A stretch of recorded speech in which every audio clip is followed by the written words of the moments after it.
ओम जयंती मंगला काली भद्रकाली कपालिनी दुर्गा क्षमा शिवा धात्री स्वाहा सदा नमोस्ते।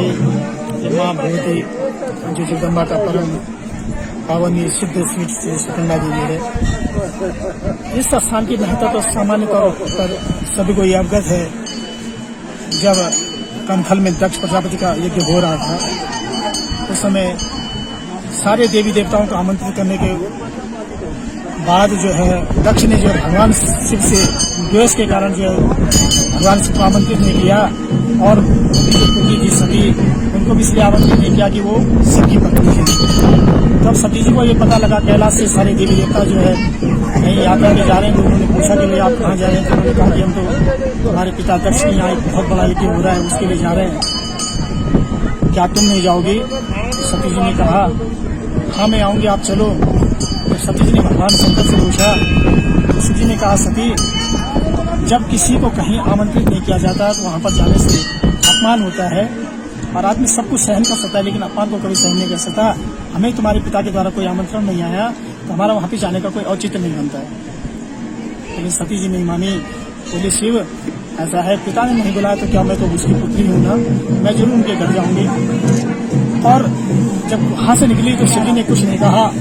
सती थोड़ी आगे गई लेकिन फिर सोचा कि पति की आज्ञा नहीं मिली है तो नहीं जाती हूँ। तो वापस आए तो भगवान शंकर पे ध्यान में बैठ गए। सती जी ने कहा शिव जी मैं जा रही हूँ। भगवान शंकर फिर भी कुछ नहीं बोले। थोड़ी आगे गई फिर वापस आई कि बिना पति की आज्ञा की जाऊंगी तो निश्चित मेरे को अनर्थ हो जाएगा। तीसरी बार वापस आई। भगवान शंकर ने से फिर कहा स्वामी मैं अब जा रही हूँ, अगर मैं जाऊंगी तो वापस नहीं आऊंगी।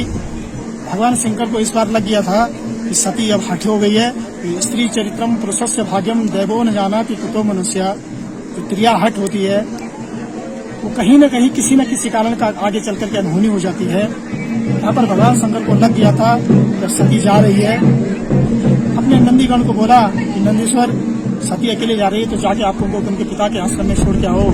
सती जी को नंदी महाराज कनखल में छोड़ के आए। तो सती जी वहां पर गए सारे देवी देवता थे, सारे संसार के जितने भी उनके सगे संबंधी इष्ट मित्रगण ऋषि मुनि सब थे।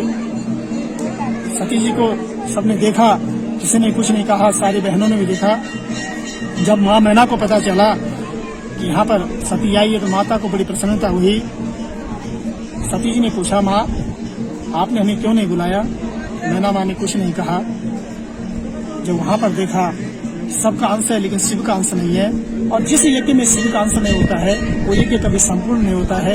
सती जी को वहां पर जाकर के बड़ा क्रोध हुआ। जब पिता दक्ष से पूछा पिता ये बताओ कि आपने मेरे पति का अंश क्यों नहीं रखा, उनका भाग क्यों नहीं रखा? तो दक्ष ने अनाप शनाप तरह की बातें कह करके तो भूतनाथ है, शमशानवासी है, नंगा धड़ंगा रहने वाला है, भूतों की माला को मुन्नों की माला को पहनने वाला है, नागों को गले में डाल करके रखता है, सर्पों का साथ रखता है, कीड़े मकोड़ों का साथ रहता है और भस्म लगाए रहता है हमेशा। ऐसे जोगी का क्या स्थान देना? इस प्रकार जो ऐसे अभद्र भाषाएं अपने पति के बारे में सुनी और वो भी किसके बारे में? जो त्रिलोकीनाथ है, स्वयं भगवान शंकर है। वहीं पर सती जी को बड़ा दुख हुआ और उनके पति का मान सहन न करते हुए अपने शरीर को वहीं पर यज्ञ कुंड में विध्वंस कर दिया। वहीं पर यज्ञ विध्वंस हो गया। भगवान के गणों को पता लगा। नंदीश्वर ने यह तुरंत कैलाश में आकर के बताया। भगवान को बड़ा क्रोध हुआ, अपनी जटा को पकड़ा, उसे वीरभद्र प्रकट हुए। वीरभद्र को आदेश दिया जाओ दक्ष का यज्ञ विध्वंस कर दो। दक्ष का यज्ञ विध्वंस हुआ। दक्ष का धड़ काट करके यज्ञ कुंड में समाहित कर दिया गया। सारे यज्ञ का खंडन हो गया। भगवान शंकर को बड़ा क्रोध आया और शोक में व्याकुल होकर के सती जी का पार्थिव शरीर उठाया और त्रिशूल पर ला करके भ्रमण के लिए निकल पड़े। और भगवान को ये पता नहीं चला कि मैं कहाँ जा रहा हूँ और भ्रमण करते करते करते करते कैलाश के माध्यम से विश्व दिशा से निकल रहे थे। भगवान नारायण को पता चला।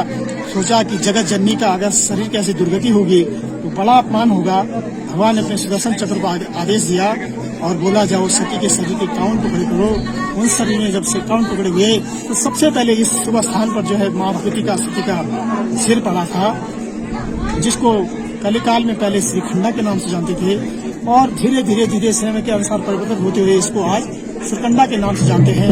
यहाँ पर देवराज इंद्र ने भी तपस्या करी, इसलिए इसको सुरकुट पर्वत भी कहते हैं और यही माँ भगवती सुरकंडा का जो सिद्ध स्थान है ये युगों युगों से पीढ़ी दर पीढ़ी से चलते आ रहा है। यहाँ पर जो है अनेक प्रकार की किसी भी कोई भी यात्री आता है, कोई भी गण आते हैं, कैसे भी आते हैं, सबकी मनोकामनाएं पूर्ण होती है।